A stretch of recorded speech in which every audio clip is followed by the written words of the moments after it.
Hello. Welcome back to the Space Galactic. We'll find out what would have happened had Jango Fett told the Jedi about the clone army. Before we begin, special thanks to all of our patrons. If you want to support me in other ways, all the links are down below. Otherwise... Our story begins on the city world of Coruscant. Jango Fett was the most feared bounty hunter in the galaxy.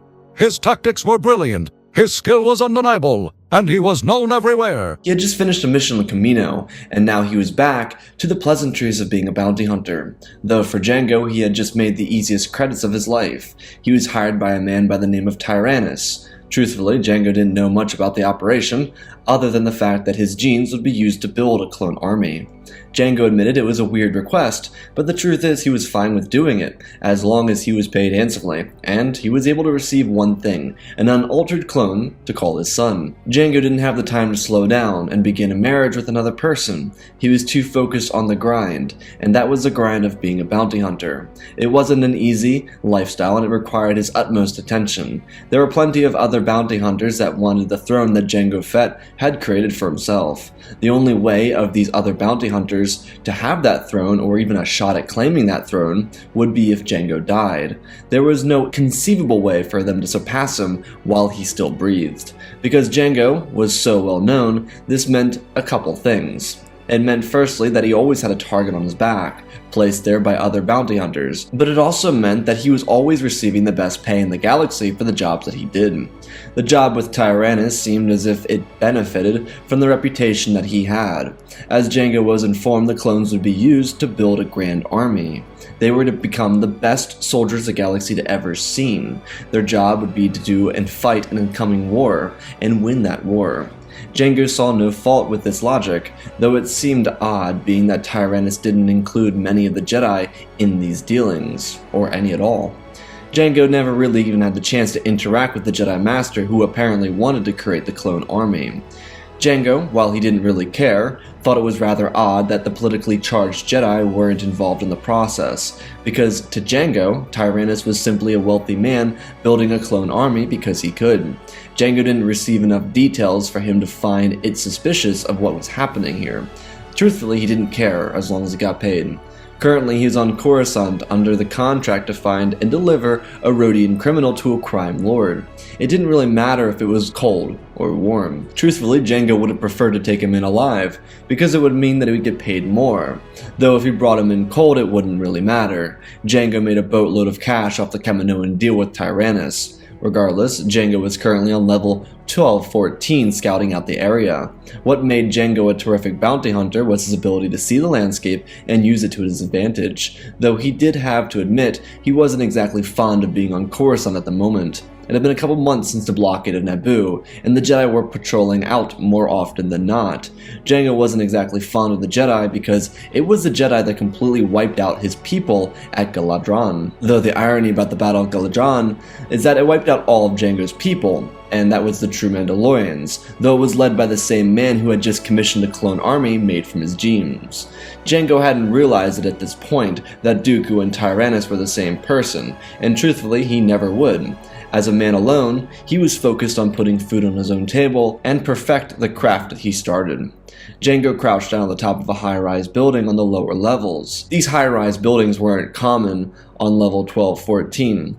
Jango had to be sure he got to the right location, and he had to make sure he got to the right Rodian, because the mob boss who he was working with didn't take too kindly to failure. Jango knew this, but he wasn't concerned. He wouldn't fail. Using his scanner, Jango scanned the entire perimeter. He was warned that this Rodian typically moved about with a squad of people.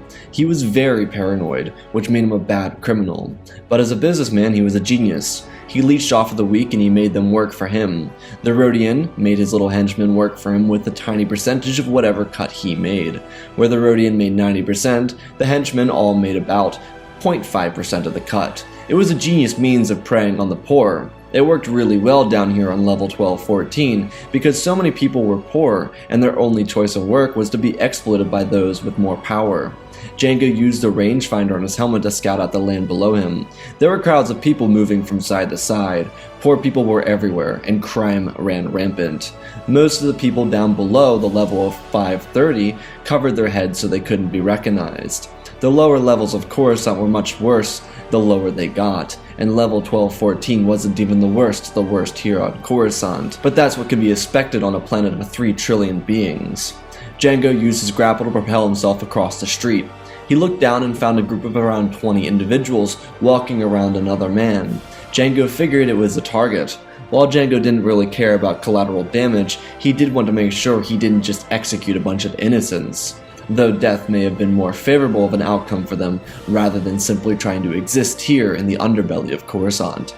Jango slid down a pipe and looked down as he crouched lower to the ground. He got a good readout of the individuals in front of him, confirming they were the thugs guarding the Rodian he was meant to capture. As Jango confirmed the target, he used his jetpack to pilot across the sky, pulling out 2 of his blasters as he shot several rounds into the backs of the individuals on the ground. Jango dropped to the ground and slid across the pavement, raising his blasters and firing away. The henchmen were all dropped off their feet. The few who reacted in time made a split-second decision: run away or fight. Those who ran were spared, while those who tried to fight were gunned down in the streets. The Rodian man who was being brought in for questions started to run away from Jango during the firefight, but Jango had no need to hurry himself. He slowly paced after the man and used his grapple and shot it around the man's leg. Unluckily for the Rodian, it went straight through his leg. Jango retracted the grapple into his wrist, pulling the grapple back through the man's leg before telling him to get to his feet. Jango informed the man, "Walk, or never breathe again." The Rodian looked at Jango before limping in the direction Jango was pointing him. Jango called over his communication and told the crime boss that he had the Rodian in custody. It would only be a matter of time until he hobbled his way back to their hideout. The crime lord told Jango that his credits would be waiting for him when he arrived. The call ended as the Rodian began spatting off about how the crime lord would just betray him the same way he betrayed everyone here on the underbelly of Coruscant. Jango responded with a cunning answer. "I don't care. I just want to get paid." The Rodian heard the message, telling Jango that while he might not care about the scum of the inner city of Coruscant, they all wanted to escape at some point in their lives. Being here was the worst place in the galaxy. Little did Jango understand, according to the Rodian, that Coruscant's lower levels were the worst place in the galaxy. Jango looked at the man, pushed him to the ground and said, "If you keep talking, you won't live another second." The Rodian man became really quiet as he pushed himself off the ground and slowly began walking in the right direction. Their walk took some time. They had to find a lift that would take them even lower into the city. The crime lord that Jango was taking a job from was stationed on level 1989. In this part of the city, you could almost choke on the air. It was that decadent. Jango knew this part of the city well enough. He got some of his reputation on Coruscant from spending time down here on this part of the city. Though Jango had worked with this crime lord before, he was just trying to get a quick buck from him. Jango needed repairs for Slave 1, and he figured he might as well get the cash from here on Coruscant, especially since the mechanics here on Coruscant were typically pretty decent, at least the ones that Jango interacted with. Jango had no issue working with mechanics and getting a good price for them. Many of them knew him, and many of them had benefits from the jobs that Jango did around the city. Regardless, the 2 individuals eventually got down to the lower level that the crime lord was on. The Rodian man knew this was likely the end of the road for him. The reason he was being searched for is because he realized that the crime lord was taking advantage of his men, spoiling himself and everything they earned for him and then giving out less. It was truly ironic because it was the same thing that the Rodian was doing to his henchmen. But the reason the Rodian started doing it is because he believed if the crime lord could get away with it, then why couldn't he? As Jango pushed the Rodian man out of the lift and towards a small building, the tension in the air felt different. Jango looked around, lowering his rangefinder to see if he could notice anything. Though it was way too dark down here, that the rangefinder couldn't actually tell a difference between a silhouette and a building. It was just that dark. The singular light outside the building was on, and Jango pushed the Rodian towards the building and into it. When the 2 confronted the mob boss, Jango immediately asked for his money, to which a small crate was dropped off in front of him. Jango took it and without saying a word departed. He exited the building as he heard the sound of a gunshot. The Rodian was likely a victim of the mob boss. Jango got onto the lift and waited as it started to crawl back up to level 1214, where Slave 1 was silently parked. When the lift's doors opened, Jango looked around and made his way back towards his starship. His ship was currently inside of a hangar bay, with a mechanic working on what needed to be fixed. Jango told the mechanic that he wanted to make some extra credits while he was working on it. Jango's mindset was hyper-focused on production and always being productive, and so he made the most of every moment, especially when he couldn't travel anywhere with Slave 1. As Jango was walking, he was jumped, though he was an expert bounty hunter. As blaster fire opened up around him, Jango moved around, using his blasters and his amazing aim to take down each of the thugs surrounding him. Jango was quick with his hands, but there were dozens upon dozens of thugs. Their blaster fire got closer as one shot landed, and then an explosion sent Jango flying back into a wall and through a building. Jango looked up. He was a bit uneasy. His head was hit very hard from the explosion. He may have been a Mandalorian, but that did not make him Superman. Jango stuttered to his feet, holding out his pistols, waiting for the first member of the thugs to walk through the hole in the wall. Jango checked both sides of the room, and there was a door on either side. He didn't know where he could go if the thugs came in at all sides. He was basically trapped. He thought this actually might be the end. He was trapped in a place where he couldn't use his jetpack. He had extremely blurry vision, and his mind wasn't exactly sound. Before any of the thugs could enter, Jango heard the sound of the ignition of a lightsaber. Jango knew this was a bad sign as he moved away from the hole in the wall, taking cover. Jango was a ruthless bounty hunter, and he'd killed Jedi before, but at the moment, he was definitely not going to be able to handle on taking on a Jedi. The sound of blaster fire and deflection of a lightsaber could be heard. The men were thrown from their fleet, slamming into walls and all the sort. Explosions rang out, and in silence that followed the ignition of a lightsaber closing. Jango held his breath. When the footsteps of the Jedi Master got closer, the Jedi Master walked through the door, and Jango instinctually shot. The Jedi Master was quick enough to raise his hand and catch the blaster bolts in the mid-air as he spoke aloud. I am not your enemy.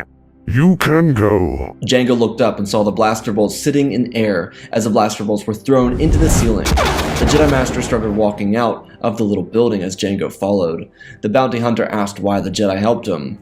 The Jedi turned around and told him that he was in an area when he heard blaster fire. Truthfully, it seemed like an ambush judging by what happened. Then Plo noticed that Jango Fett was a Mandalorian as he emerged from the rubble. Jango asked if he was going to kill him, to which the Jedi Master shook his head, suggesting that it was time for the Jedi and the Mandalorians to put old rivalries to rest.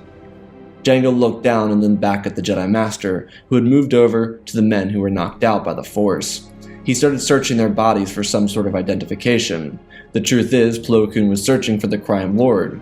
The reason being is 2 Jedi were reported missing. Master Yaddle and Master Sifo Dyas had both been missing for several months, and Plo Koon was one of 3 Jedi Masters of the High Council dispatched to try and find them. Plo was currently following a trail to this Crime Lord. The reason being is the Crime Lord had many cases of which he was seen confiscating Jedi weapons. He was a big arms dealer in the lower levels of the city, and the Crime Lord often preyed on Padawans or Jedi Knights when they were out and about in the lower levels, either for fun or for missions. He took advantage of them and their weakness. Did Plo believe a simple Crime Lord could just kill or capture Master Yaddle? Certainly not. Not in the slightest, but he couldn't possibly rule that out. She was one of the kindest members of the Jedi Order, and Plo and the rest of the Council wanted to be sure that she was taken care of and that she was okay. Even if she electively chose to leave the Jedi Order like Master Dooku, Plo and the Council just wanted to be sure that she was alright. Jango looked at the Jedi Master and told him that if he was looking for the Crime Lord, he was on level 1989 in a building with one singular light on it. Plo looked over the bounty hunter a little confused. Truthfully, Jango was a bit confused. He wasn't really even sure where he was. He suffered a major concussion from slamming his head against the wall, and he was very disoriented from it. Jango turned to the Jedi saying, Thank you, Master Jedi. My code states I must repay whoever saves my life. I don't like the Jedi, but I have information you may have value in. For the right price, I'll give you the information. Plo Koon looked over the Mandalorian bounty hunter with pure confusion. Truthfully, it didn't make a whole lot of sense that Jango would simply offer information up, but Plo just nodded his head, allowing Jango to go along his business. While yes, Plo knew that Jango was a bounty hunter, and yes, that he had killed Jedi in the past, it was very obvious that Jango wasn't the one who did it, or at least the one that killed Master Sifo Dyas, Dooku, or Yaddle. And because the Jedi didn't seek revenge, Plo wasn't all too concerned with seeking revenge. Plus, he would reveal what Jango had said to him to the Jedi Council when he returned from the lower levels. The Council might have interest in the information that Jango could have to offer. But Plo Koon, while being a leading member of the High Council, couldn't make those decisions without the wisdom of the Council. While Plo did have his own beliefs towards the Jedi Order and towards the Jedi Council, he believed that as a master on the Council, it was his role to inquire with the wisdom of the Council as a collective. It was really living by the code of the Jedi Council. Regardless, Plo Koon made his way down to the lower levels of the city to deal with the crime lord, while at the same time Jango Fett made his way back to Slave 1. When Jango arrived, he paid the mechanic with what he had made, which for the mechanic meant that he made half of what Jango pulled in from the most recent bounty. Jango told the mechanic that he would camp out in the bay for the night, and in the morning he would leave. The mechanic didn't really care all that much because Jango paid more than the average customer, and it was late at night so no one would be coming in for mechanic work. Also, Jango made a point of emphasis to make sure that the mechanic had enough credits to live on. As the night passed by, Jango woke up to a communication on his transmitter. Jango didn't remember much of the day that came before, but the communication came in from the Jedi Council. The Jedi requested that Jango Fett land on the south platform, and he'd be admitted for 20 minutes to give the Jedi his information. The Jedi would pay over 10,000 galactic credits, no more than that. If he were to accept the offer, then it would be on the table until the end of the daily rotation.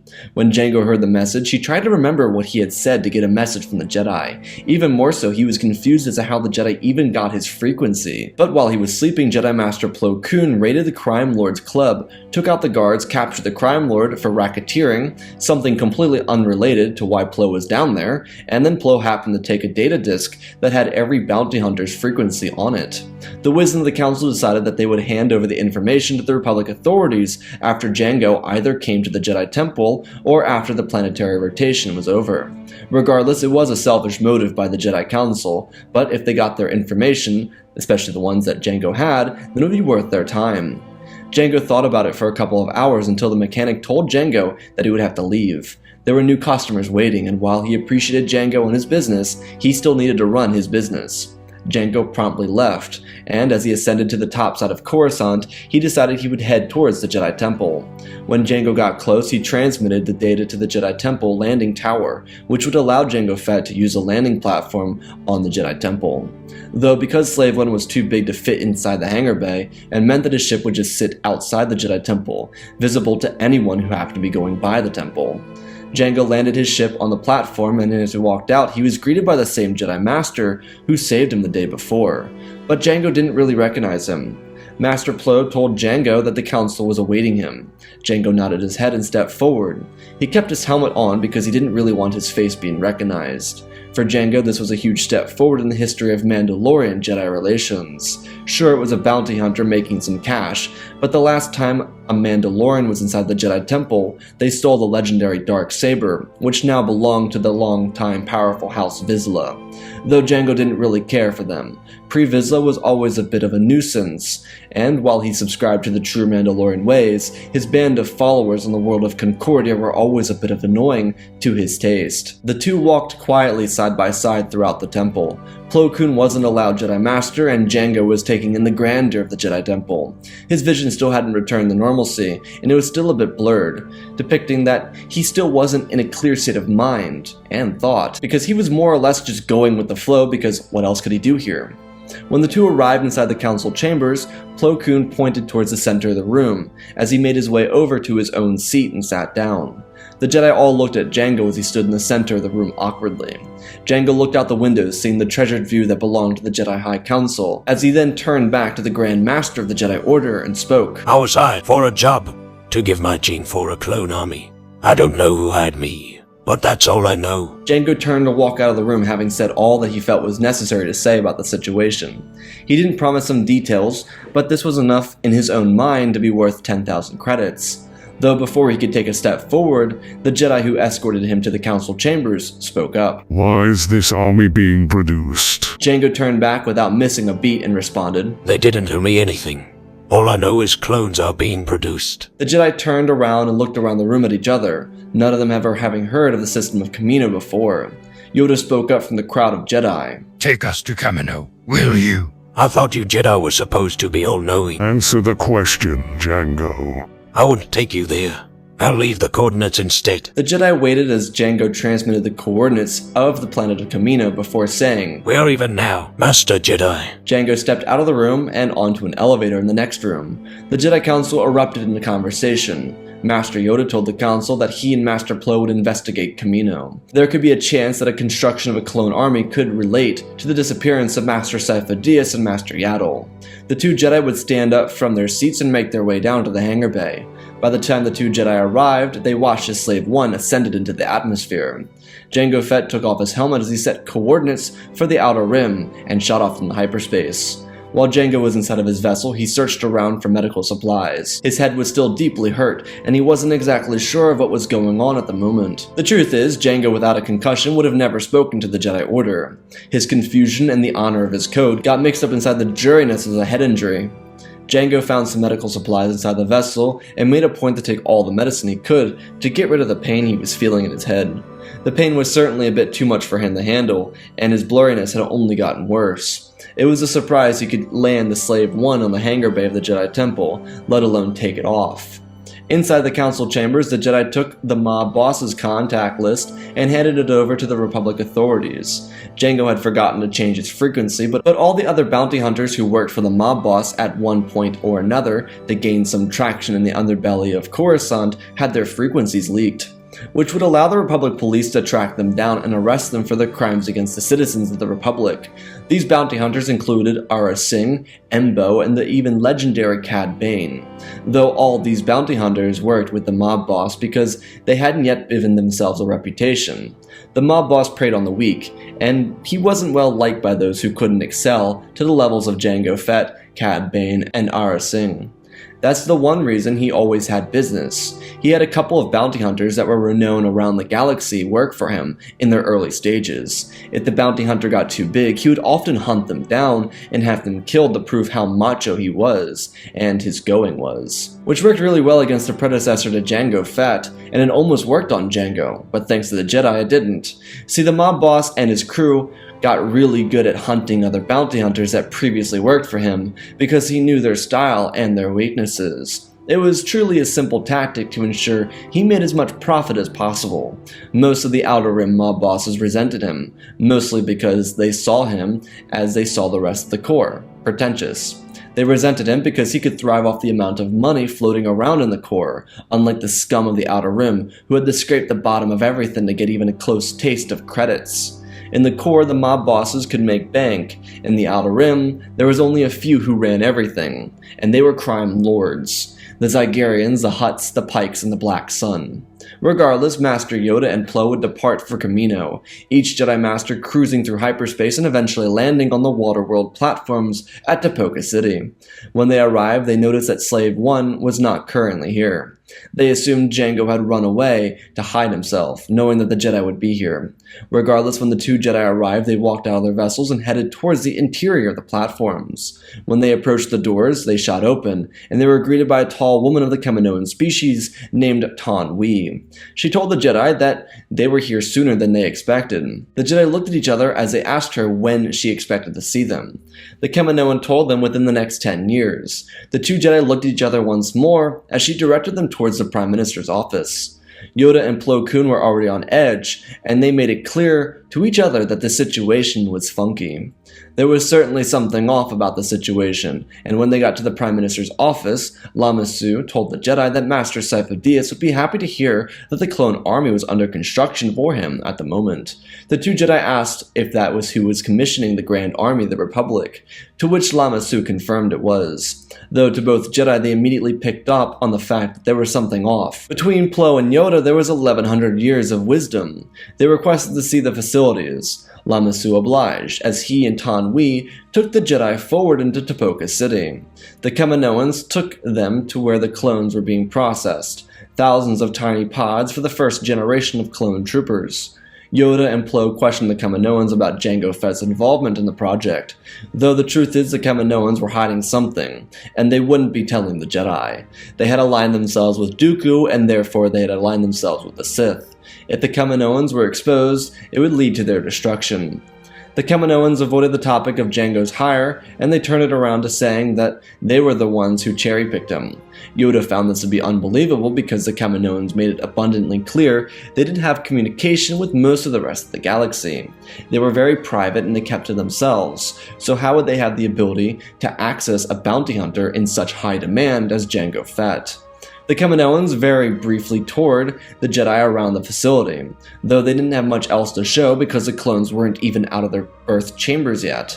But to the Jedi, it all felt suspicious, like the Kaminoans were hiding something. The entire situation seemed to have the blueprint of the Sith on it. Whether it be Sifo-Dyas, Yaddle, or even Dooku, there was something weird at play here. And because it had only been a couple months since the blockade of Naboo, the Sith were still fresh on the minds of the Jedi.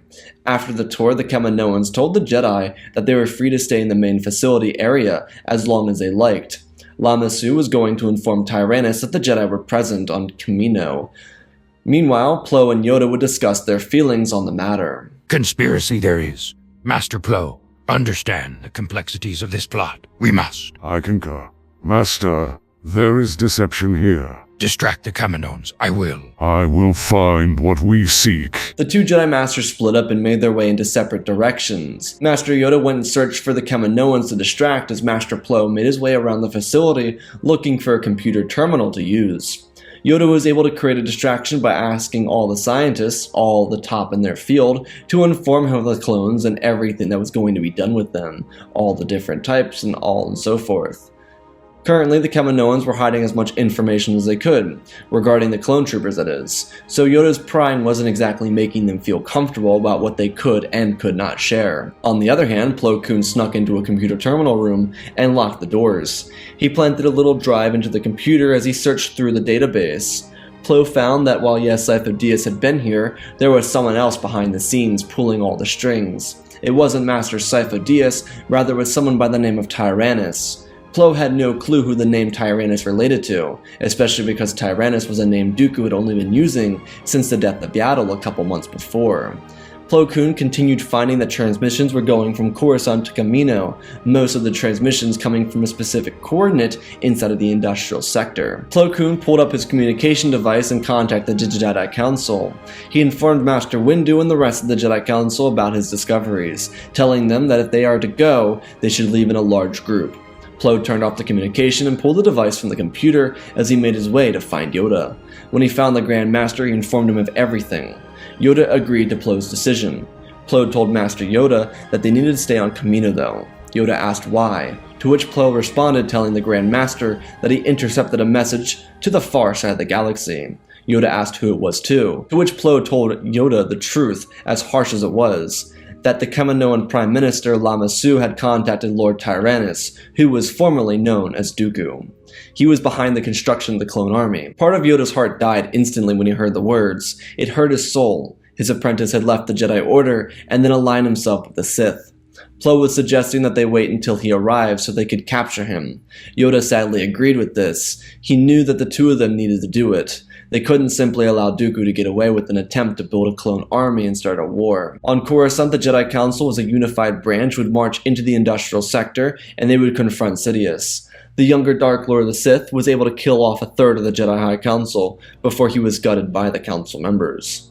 Back on Kamino, Dooku would eventually arrive to find two Jedi starships. He would decide against his better judgment to go in. He knew that his master was here, but he had already confirmed that he was going to join the dark side. There was no reason for him to stay within the light. He murdered Yaddle, and there was no coming back from that.